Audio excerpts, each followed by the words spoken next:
Well, here we are. It's the 11th of July, and Bob Perry Excavating, is continuing to work on the pond. He's cutting back that bank right there, and he's pushing it up over here.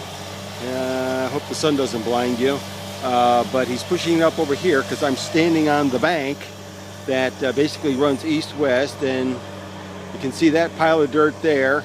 He closed up the dam, which is right there. That's the dam, and he closed it up because the stuff he's digging now is shaly, and it's more porous than clay, obviously, so he wanted to block it and not put more porous material in the dam where it would possibly leak. And you can see he's pushing it way out there, and there's a gully right there, and he's pushing it down. He pushed a bunch of trees down. He's going to push some more of those trees down, probably another 10-15 yards of trees all the way to the gully. That stand of trees right there in the center, you know, and all those trees right there he's going to push down. He's going to cut this bank way back, probably to where I'm standing, which is a good 5 yards from where it starts dropping off, and he's going to cut this way back when one of the last things he does. So that hole down there, by the way, we estimate that hole to be at least 12-13 feet deep.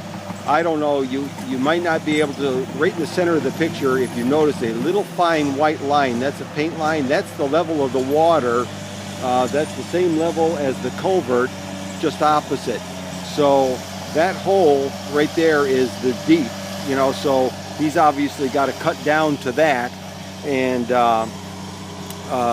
so this pond will be 12 foot deep here, sloping from up there. That'll be about 8 foot up there, sloping down to the deep, like a swimming pool, think of that. And it'll deepen from left to right. So it'll, you know, I don't know how else I can describe that. So he's working. Those rocks are all going to be piled down there in the deep, create a nice little environment for small fish, and we're working. He's going to have nice weather. Wayne hasn't showed up lately. If he does, this pond will get done sooner rather than later, but it's approaching its end time. So once these guys are done, then I get to seed it, install my pond aerator. I've got a bunch of pallets, which I'm going to create a sort of a line of pallets, 4 piles, 6 pallets high, right over there where the excavator is. That'll provide ecosystem for the minnows and small catfish. Catfish are going to be installed next year, but the minnows this summer, as soon as there's enough water. By the way, that water down there, that water's coming out. There's a vein of water that's not rainwater. That is water that's coming out of the ground, which is a good sign, and that'll open up a little bit more with time. So besides the water from the main drainage basin 60 yards north of